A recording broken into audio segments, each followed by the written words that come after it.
Hi, Hello, my everybody. name's. Oh, we messed up kind of. All right. Do you want to do the very beginning? Let Leah do it since she's going into the intro and doing Yeah. slides. Are you sharing? Yeah, he's sharing. Okay, ready? Hello, I'm Leah, I'm Jamie. and we are both from Spontaneous Construction. So today we'll be presenting to you a little bit about CAD and how to create 3D models. Starting off, what is CAD? So CAD stands for Computer Aided Design. It's a way that you can make 3D models and 3D parts online and eventually create them in the real world. It's used by many professional engineers and in many professions. So we're mainly going to be talking about Onshape, which I'll get more in detail into in a minute. But there are a range of basic to very advanced CAD programs, and some of which can even run simulations. So once you have a CAD, you have to create the 3D part. These are a few of the main ways to create parts. There's additive manufacturing and subtractive manufacturing. Additive manufacturing is something like 3D printing, where you start out with nothing, and then, at least in 3D printing, it builds up, putting plastic or metal or other materials like nylon down layer by layer, building up until you have the part. Then there's subtractive manufacturing. This is like laser cutting, where you have a sheet and you're able to cut parts out of the sheet, or CNC, where you've got more of like a cube of material, and then you cut away the excess material till you're left with your part. There's also lathing, which is another way to manufacture parts through subtractive manufacturing. So what are the pros and cons of creating CAD? It's pretty fast. You can make whatever you'd like to quickly and easily online. It's also very versatile. You can make whatever you'd like to. Pretty much whatever you can think of, you can make. And it's great for prototyping, because with CAD, there's a very clear difference between your iterations. Some of the cons of it, though, are the accessibility, especially when you're actually making the parts. It can be hard to find 3D printers, laser cutters, CNC machines if you don't have a set place already. And CAD can be a little confusing and complex when you're first learning it, but that's what we're here to help you with. So on that accessibility idea, where can you go to create 3D parts? So many schools and libraries have maker spaces where they will have 3D printers, maybe even laser cutters, and you can use those to create the parts you've designed. If you're in Minnesota, we also have a great 3D printing company called Stratasys, and they've offered their services to any first teams who would like to reach out to them. So 3D print parts for you if you just send them your design. You can also reach out to other teams. Some teams have 3D printers, and you can ask them. I'm sure they'd be happy to help you if you need a few parts. There are also like 3D printers you could buy. For example, there's some DIY 3D printers that you actually get to make yourself. So you can really see how it works before you start creating parts with it.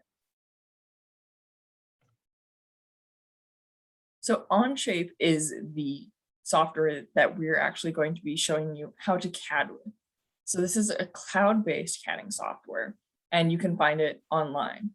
You can all go ahead and make your own accounts now. So it's free, easy to use. You don't even have to be affiliated with a team. So all accounts are free. It also allows you to share parts with other people who also have Onshape accounts. So it's really nice. You can let other team members edit or look at your designs when you need. You can also easily import parts. So if you need to compare a motor to the rest of your part, you can download that, which Jamie will show you how to actually import parts later, but you'll be able to put that into your CAD and compare it with your design. And Onshape is also a pretty easy one to use, especially at first. So it's a pretty beginner-friendly CAD program too. Some of the cons, though, There are some software programs that have better assembly functions. And as I was saying earlier, it is a little bit simpler, so that's nicer for beginners. But once you get to a higher level, there are some more complex ones that can run things like simulations, which is where you'll have multiple parts working together and you can actually make them move together as they would in the real world. So now we're going to get into the interactive part of the lesson, and Jamie's here is going to show you how to make a part. Okay, so what we're going to be creating today is a mechanism wheel adapter for these Go Buildo wheels here. What we're going to do first, it's also going to be a hex axle. So we're going to be creating that for this part you see here with the holes in there, and that's where we're going to be creating it. So the first thing we want to do is download the step file for this actual part. So a step file is a kind of a 3D rendering or model inside a file like this one. So you're going to open this on your computer, and we actually want to extract this file because it's going to be zipped here. So we want to get to the actual step file itself. So once that's done, you can see it actually has the step file inside of it. So pause the video if you need to download that and just do that. So we're going to go back into our CAD area with Onshape here. So this is the actual area of Onshape that you will be working with. So Onshape includes all these tools here that you can see here. All these kind of planes here. There's many different planes that you can put sketches on and do all that kind of stuff. The way you maneuver around Onshape is you can use your mouse by right-clicking here and dragging around. Hey, Jamie, sorry to interrupt. Yeah. I think you've already created, you need to show them how to create a document. Oh. So what right. I would do is after you've downloaded, have them go, instead of being logged in already, go into Onshape, log in, and then create a document to show them how that works. Yeah, okay. So should I re-download this again then? No, I think the download part's fine. It's just after the download part, then we'll cut to going to Onshape. Instead of going to the already logged in, you'll cut to the login page where they'll where you log in and create a document. Okay. So after we have this downloaded here, we're going to go to Onshape. So as you can see here in the top left corner, there's this button with create on it. This is how we're going to actually create a document here, or our model area. So we'll click on create, then document, and name the part so you know what it is. And as you can see here, this is what Onshape actually looks like for the first time without any sketches or anything in it. So it includes many of these planes here, 3 planes, the front, top, and right planes. That's where you're going to be creating all your sketches on to later bring them to life or 3D into 3D. So how you actually maneuver around Onshape is by using right click. You can maneuver around here like this and see your part at different angles. There's also this cube here for helpful alignment with a certain plane like that.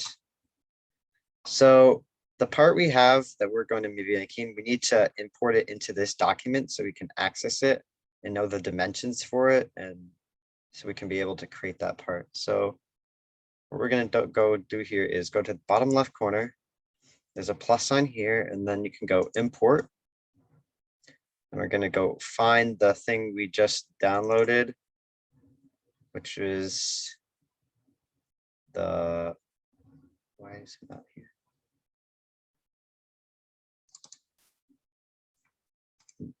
That's weird. Okay, let's re-download it.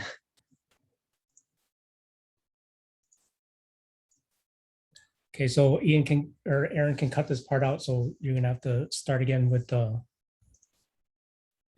So we're gonna do the import. We're gonna click here and then you find it. Yeah. This one. Let's. Okay, that's where it is. Okay.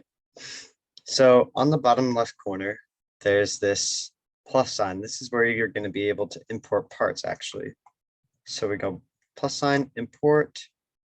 We're going to import the go build a mechanism wheel step file, which is again the 3D rendition of the actual part. And we're going to import to this document, press OK.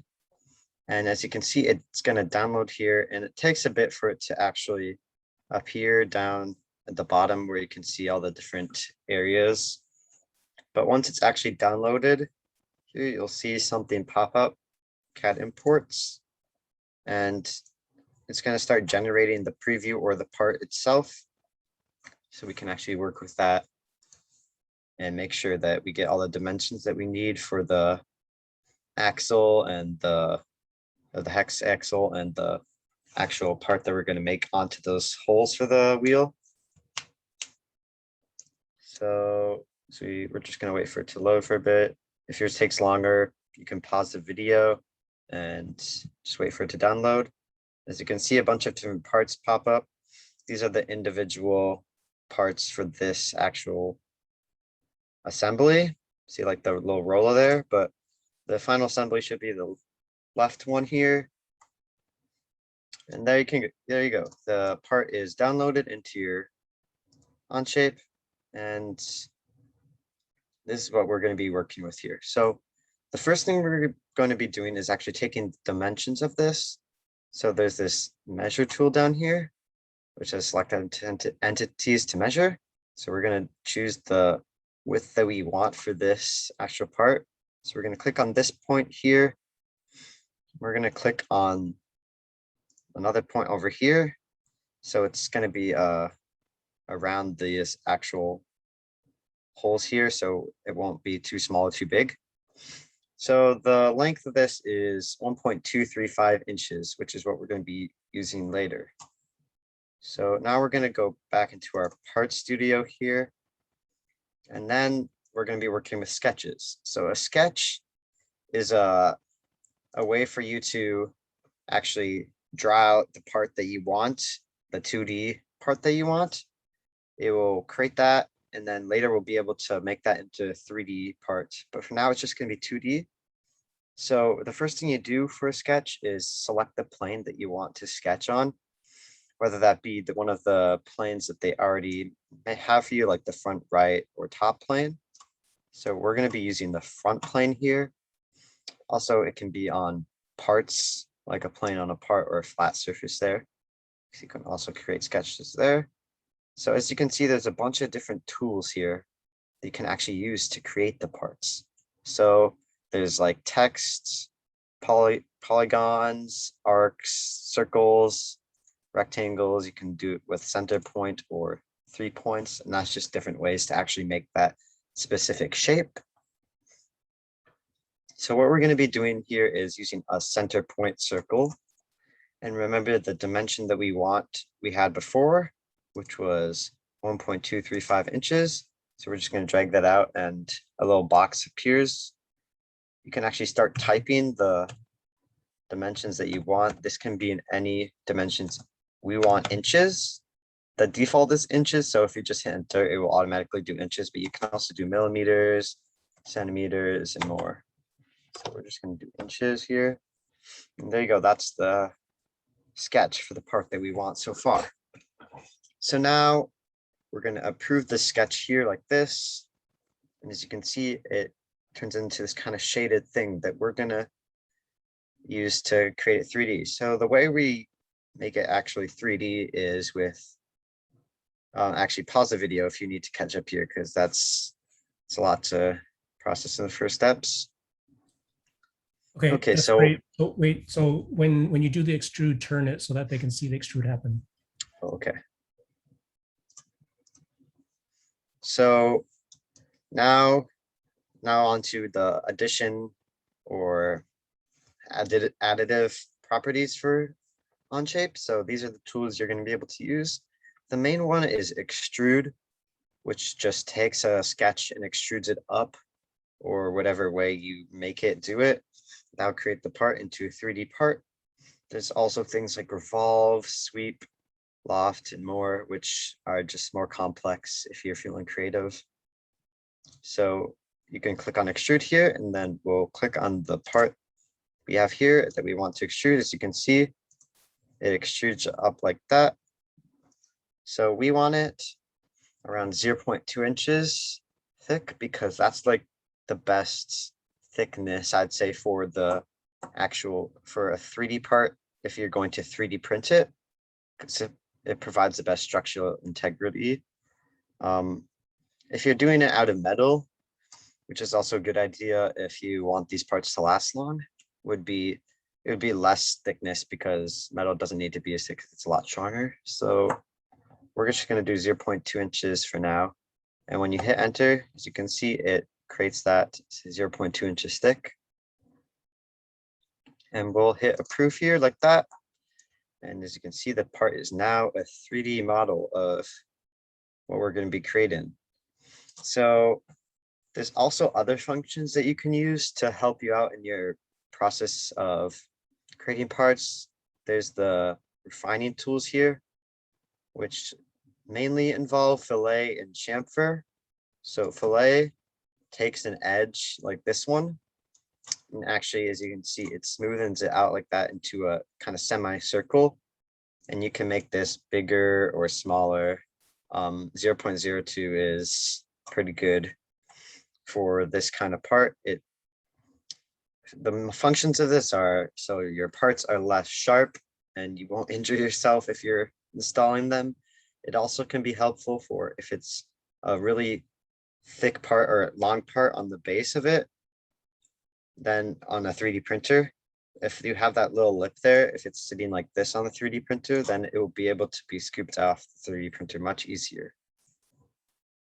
So yeah, we're gonna just approve that for now. And that's what that looks like. There's also chamfer, which we can't actually do on this edge because it needs to be a square. But what it does, it just takes a rectangle, and it takes that and it kind of just creates that edge into a flatter, more triangular version instead of just the sharp edge there. So it can smoothen it out without actually being round if you don't want it to be round like that. So we're not going to do that right now. And then finally, some other tools you can use are these duplication tools. There's this linear pattern one, which just creates a part into different, it duplicates it into different patterns like a curve or a square. But then there's also mirror here, which mirrors a part across a plane. So the part, we're going to select the part we want to mirror here. And then you select the plane that you want it to mirror across, and it just, see how it duplicates it like that. This is helpful for having two claws that you want to actually have duplicates of on both sides. But if you only make one, then you can just mirror it across, and you'll have two that are mirrored across from each other, and you'll be able to create those claws much easier than CADing both of them at the same time. So that's one of the main functions for these duplication tools. So we're not actually going to do that right now. If you need to catch up, just make sure you pause the video. Yeah. Okay, so now we're going to move on to assemblies. So how you create an assembly is plus create assembly here, and that will actually create your assembly for the parts that we want to combine together so we know how to create the holes. So before remember we had the wheel. So we can insert parts here, up here, the top left, that's how you insert parts here. So we're going to insert our part that we made so far. And then we're going to go to assemblies, because remember the part that was down here was actually an assembly. So we're going to click that here and just move it around here. So, and then once we confirm that, they'll both be inside the assembly. So what an assembly does is actually, it creates it. You can put parts into it and combine them together into one part. This is very helpful for things like robot CAD. If you want to CAD your entire robot in Onshape or other softwares, you can use this to see how everything will fit together and how to best use space. There's also creating parts that need to be combined together, like some sort of double-sided part or something like that. You'll be able to kind of fuse them together here in an assembly. So it can also be used for lining up parts for holes, which is what we're going to use this for. So how you're going to go about doing this is there's these things called mates. So the main mate things we're going to do to combine these mates together is planar mate or fasten mate are the main ones that people use. Planar mate is probably more common because it's just for flat surfaces. Slider mate and revolute mate are things where the mate will actually slide or rotate at that mate. So we're going to click on planar mate for now because ours is flat. And as you can see, all these little white dots appear. That's what an actual mate is. So when you click two white dots on different parts or on the same part, you can actually join those two mates together. So we're going to be selecting the middle of the part here. See how that little white dot pops up here. We're going to select this one first because the first one that you select moves. So we don't want to move this entire wheel because it's an assembly and it's not joined together. So we would only move this silver part right here, which we don't want. So we're going to click on the middle of that there. And as you can see, it moves the part into there. Oh, let's do it. So actually, I'll do that. Redo that again. So it's actually on top here.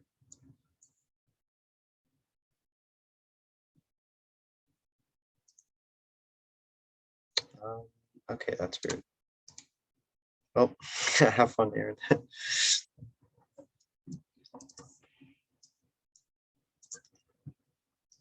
So we're going to select this mate here and the top mate of the middle of the wheel here. Okay, why is it doing it like that?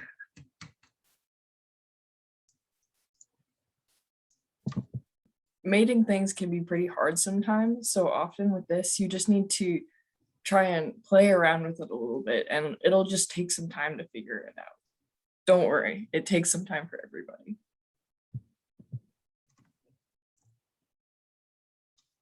Okay, so what we're going to do here is combine these two parts together.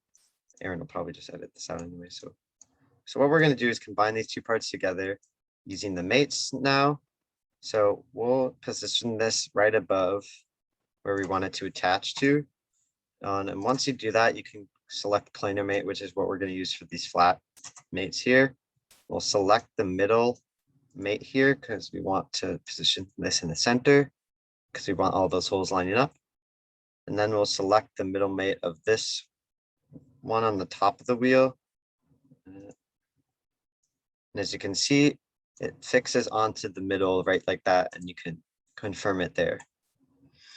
So now once we have this part like this, we'll be able to go back into our part studio in something called editing in context. This creates a kind of ghost-like appearance of the wheel, but it creates this part solid so we can actually see the wheel holes and be able to line them up for creating those in our part. So if you right click on the part that you want to edit in context and then press edit in context, see how it brings it back into there and you can see the wheel like that. So now once we have that, we'll be able to actually create sketches of those holes. So if you need to pause the video and catch up, keep that in mind, you can do that. Okay, so we're going to go into sketch. And then we're going to actually select the part with the holes so we can draw on them much easier. And then we'll turn this around so we can see the holes here. And then we're going to sketch out all these holes here. And you can do this with me and use 3-point circle because that's the best way in order to select the outer edge and get it the most accurate. So I'm just going to go ahead and do all this.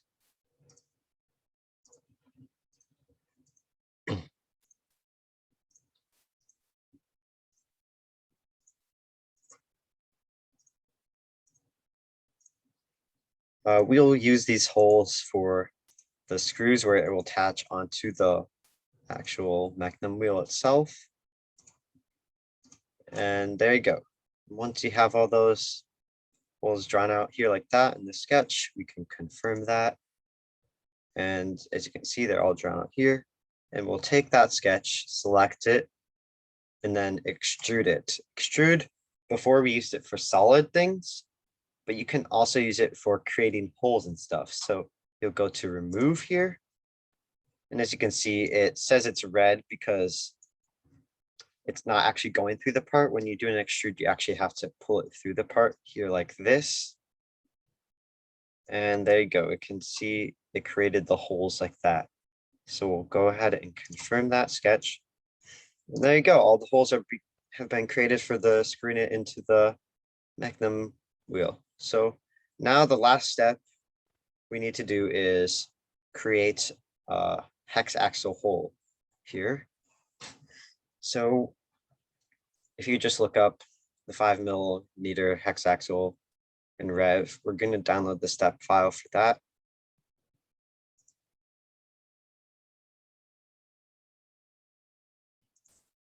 As you can see, it's downloaded here. So now we'll go back to our actual Onshape document. We'll go back into assembly because we want to insert this into here and make sure that they're combined so we know which way to position the hex axle in. So we're going to go insert part again. Or sorry, we have to import it first. So import it from our downloads. Forward to this document. And this one should be fast since it's such a small part. Yep. And as you can see, it pops up there. So we're going to go insert here. And then once we select it, as you can see, the hex axle comes out here. We'll confirm that. Like that. We're just going to position this above where we want it to attach to, right in the middle. So we'll go planar mate again, because it's just a flat surface. And then we'll select the bottom mate here in the top center mate of our Magnum wheel adapter. And as you can see, it puts it right onto that like that. So we can go ahead and solve that here. And now we are going to edit in context again so we can get the dimensions of the hex axle on our Magnum wheel adapter. So we'll go create a new context with that in it. And as you can see, now this is in here. And now we're going to create a drawing of that part or a sketch. So we'll go sketch here again. Pause the video if you need to catch up. Okay, so we'll select this plane here, the top of the actual axle, so we can better draw this out. And then we're going to go inscribe the polygon. And we'll select the center, and this drags out from the center. So since it doesn't actually let us select the outside edge here, we can just zoom in really close like this, and that should be plenty accurate enough for you to have the part or the sketch positioned perfectly. And as you can see, you can also create ones with more sides. We're just going to be doing with 6 right now, because that's what a hex axle is. And then we can go ahead and confirm that sketch here and extrude it. Once again, we're going to use remove. And once we bring it all the way through, we should create that. Oh, right. Since this is a actual separate part on top, we select this plane here we selected this plane to draw on, not the actual part itself. It's going to go red because they're not one part together. So we want to merge them together by pressing merge with all, and that should fix the problem and create the hole here. And now, as you can see, once we get rid of that, we have our finished Magnum wheel adapter. So that's all that we had for today. Thank you guys for watching so much, and hope you guys have a great experience with CAD and you can create many good parts in your robot.